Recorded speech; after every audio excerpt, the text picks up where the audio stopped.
tributário, estamos respondendo como é que faz poupança nacional. O sistema previdenciário e depois tem o mercado de capitais.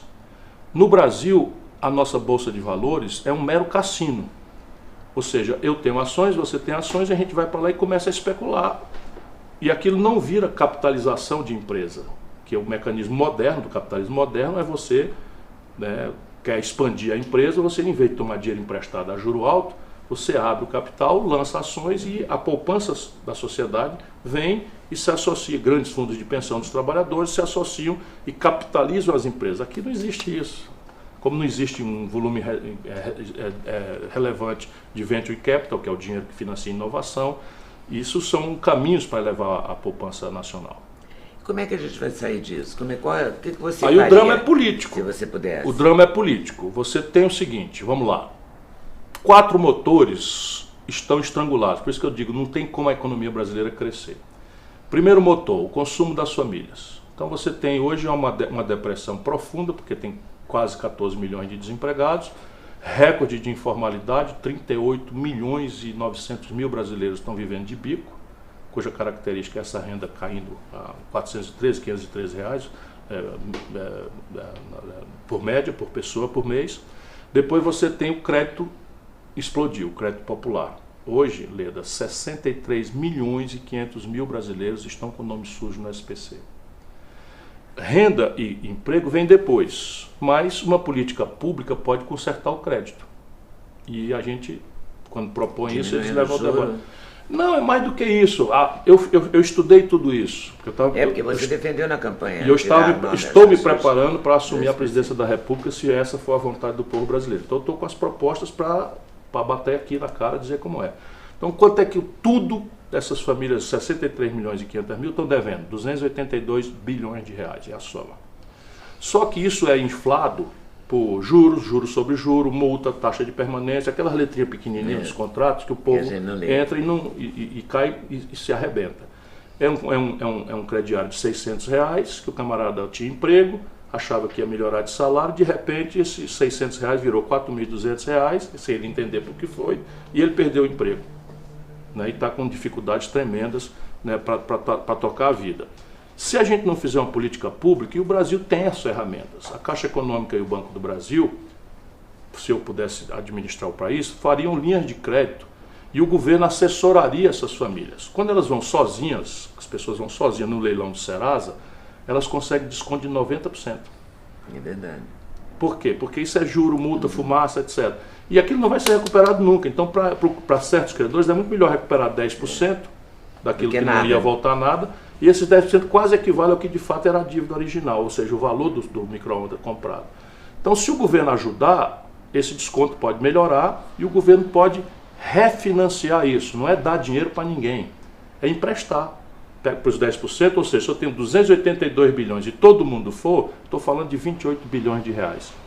Se eu financiar isso em 28 meses, eu tenho 1 bilhão de reais por mês para financiar. Isso para o balanço do Brasil é nada. Mas as pessoas pagariam, apesar desse tudo, tem que pagar tudo. Mas aí, veja bem, tem que pagar tudo, mas isso aqui é o primeiro motor. Eu tenho que ativar a economia, senão ele paga e volta. Segundo motor, o investimento empresarial. Então você tem 2 problemas. Por isso que o Paulo Guedes não entende o Brasil. Então, vamos fazer a reforma que o investimento vem, a economia vai fazer. Não é assim que a economia funciona. A economia funciona se o investimento empresarial acontecer. E o investimento empresarial não acontece no Brasil por 2 razões. A primeira, o investimento hoje existente está ocioso em quase 1/3. Ou seja, o Brasil tem hoje capacidade de produzir 100 geladeiras e está produzindo 70. Porque não tem quem compre. Você acha que alguém vai investir para fazer uma nova fábrica de geladeira de 50, capacidade de 50 geladeiras, se o outro lá que tem a fábrica de 100 não dá conta de produzir a 100, só produz 70? Então é uma grande mentira, não vai ter. Essa é a primeira razão, mas isso só conserta depois que a atividade econômica se aquecer. Antes, colapso da dívida. O empresariado brasileiro, não é à toa, nós chegamos ao limite em que 30 anos dos juros consistentemente médios mais altos do mundo colapsaram.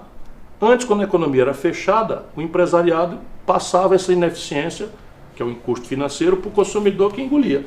Agora, com a economia aberta, você importa pela internet um brinquedo da China, etc, etc, não dá mais para passar para a sociedade essa ineficiência. Então, quebrou o sistema. Então você tem 1 trilhão, agora é dinheiro grande, 1 trilhão e 400 bilhões de reais de dívida do empresariado brasileiro. E aqui em São Paulo, no Rio de Janeiro, ninguém está rolando papagaio de ninguém. Então você tem um colapso do financiamento. O que é que aconteceu nos governos ditos de esquerda no Brasil? Permitiram criminosamente que 5 bancos apenas concentrassem 85% de todas as transações financeiras. E esses bancos, se eles não emprestam, a sobra de caixa dele o governo remunera no Brasil, só no Brasil.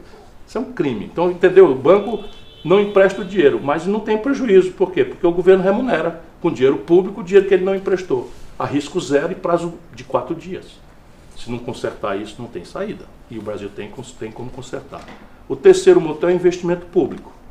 Também é uma obviedade, ninguém precisa ser Nobel de Economia. Dizia o Keynes que em tempo de depressão econômica, os governos deviam pagar para o povo cavar um buraco e depois pagar para o povo tapar o buraco. É uma metáfora em que ele anunciava claramente que ciclos de depressão econômica da história normal do capitalismo devem ser ajudados pelo Estado para, enfim, deflagrar o motor de novo da atividade econômica. Isso faz assim o New Deal nos Estados Unidos. Os Estados Unidos são o que são por causa do esforço da guerra. Começou a Segunda Guerra Mundial, a América era a 4ª ou 5ª potência do mundo. Acabou pelo esforço de guerra, pago pelo Estado, com endividamento, que não é nem o caso do Brasil. Os americanos acabaram virando a maior potência do mundo. E é o que são hoje em função da força do Estado norte-americano, pelos orçamentos de defesa, orçamento de saúde, orçamento de pesquisa aeroespacial, enfim, por onde eles transmitem para a iniciativa privada esse domínio, essa pujança tecnológica. Pois bem, esse ano nós estamos no Brasil com 24 mil obras públicas paradas. Ainda, apesar do ministro Tarcísio? Eu até acho que é um bom ministro, Thaís. As pessoas às vezes me pedem, dizendo, diz um nome aí. Tal. Eu acho ele é um bom ministro, mas ele não tem dinheiro. Ele não tem dinheiro, está retomando aqui, ali, etc. Mas são 24 mil obras paradas. E você tem outras oportunidades que a Europa não tem mais. Por exemplo, metade dos domicílios brasileiros não tem saneamento básico. 14 milhões de pessoas moram embaixo de papelão, de madeirite, não tem moradia.